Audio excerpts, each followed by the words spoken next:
मीरपुर नाम के शहर में तेजस अपनी पत्नी नीरू के साथ रहता था। पति पत्नी दोनों ही नौकरी करते थे। एक दिन तेजस गांव अपनी माँ के पास फोन करता है। हेलो, प्रणाम माँ। जीते रहो माँ, तुम दादी बनने वाली हो।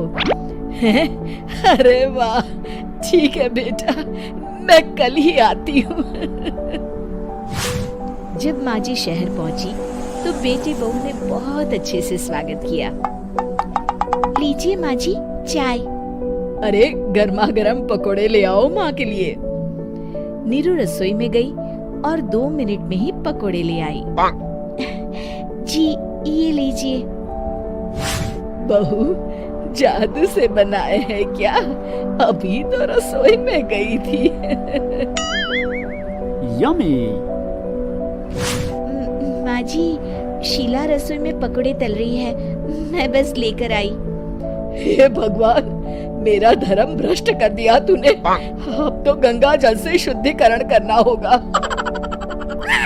दूसरे दिन, माँ जी मैंने नाश्ता बना दिया है, ऑफिस जा रही हूँ। पर अभी तो घर का सारा काम पड़ा है। शीला आती ही होगी, झाड़ू पोछा बर्तन कपड़े वो सब कर लेगी। हमारे जमाने में घर का सारा काम हम ही करते थे। जी माँ जी, आप बहुत होशियार हैं, मैं घर ऑफिस दोनों नहीं संभाल पाती। तो जरूरत क्या है घर से बाहर जाकर चाकरी करने की? वैसे भी घर का काम खुद करने से घर में बरकत आती है, समझी? पर माँ जी। पर वर कुछ नहीं, इस महीने की पगार मिले फिर ऑफिस बंद है। हाँ। रात को नीरू तेजस से कहती है, सुनिए जी, माँ जी बोल रही थी कि मैं नौकरी छोड़ दूं।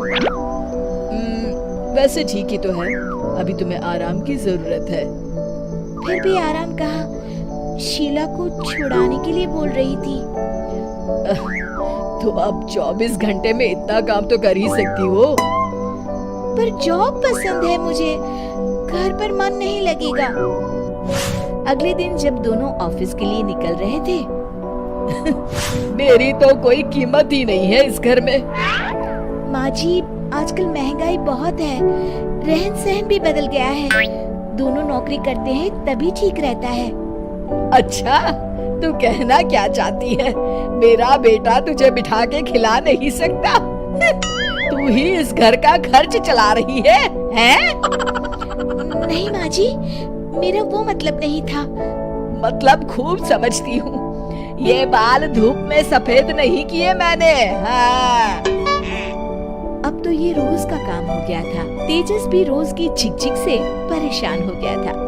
एक दिन उसने कहा, नीरू, वैसे भी तुम्हें मैटरनिटी लीव मिलने वाली है, तो अभी से ही छुट्टी ले लो। पर क्या, मेरी सैलरी अच्छी खासी है। आखिर नीरू ने रिजाइन कर दिया। जब बच्चा हुआ तो घर में सब बहुत खुश हुए। कुछ दिनों बाद तेजस फाइल देख रहा था।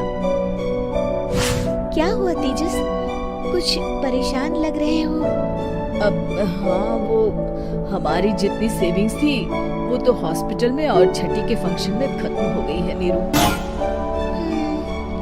और अभी वैसे मंदी चल रही है तो मैं बोल रही थी कल मुन्ना को हेपेटाइटिस का टीका लगवाना है। नीरू, क्या पोस्टपोन नहीं कर सकते? नहीं जी, बिल्कुल नहीं। अब तेजस को समझ में आ रहा था कि उससे गलती हुई है। पैसों की कमी का असर घर के माहौल पर भी पड़ रहा था। अगले दिन, बेटा मेरा चश्मा और ये दवाइयाँ ले आना, पर्चा देते हुए माँ जी ने कहा।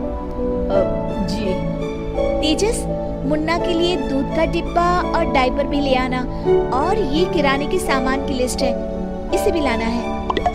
तेजस गुस्से में लिस्ट मरोड़कर फेंकता है और चिल्लाता है, पैसे क्या पेड़ पर उगते हैं? ये ले आना, वो ले आना। अरे पर ये जरूरत का सामान ही है। वो गुस्से में बिना कुछ कहे ऑफिस चला गया। अरे लंच तो ले जाइए। नीरू दौड़कर डिब्बा पकड़ाती है। एक दिन खाना खाने के बाद, नीरू, अब तो मुन्ना कुछ बड़ा हो गया, तो अब तुम वापस ज्वाइन कर लो ना जॉब।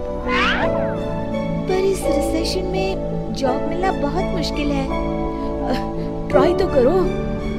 फिर मुन्ना, माँ जी है ना, और एक फुल टाइम मेड भी लगा लेंगे। पर माँ जी, उन्हें तो पसंद नहीं। तभी माँ जी वहाँ आ जाती है और प्यार से नीरू के सर पर हाथ फेरते हुए बोलती है, अब मेरी समझ में आ गया बहू, पहले के और अब के समय में अंतर है। तुम काम शुरू करो, मुन्ना की जिम्मेदारी मेरी। मेरी प्यारी माँ जी। ये कहकर नीरू उनके गले लग गई। शिक्षा, परिवर्तन संसार का नियम है, हमें भी समय के साथ चलना चाहिए। उम्मीद है कि आपको हमारी ये कहानी पसंद आई होगी। कृपया हमारे चैनल को सब्सक्राइब करें और सभी अपडेट्स के लिए बेल आइकन जरूर क्लिक करें। और हाँ, वीडियो लाइक और शेयर करना मत भूलिएगा। Bye bye.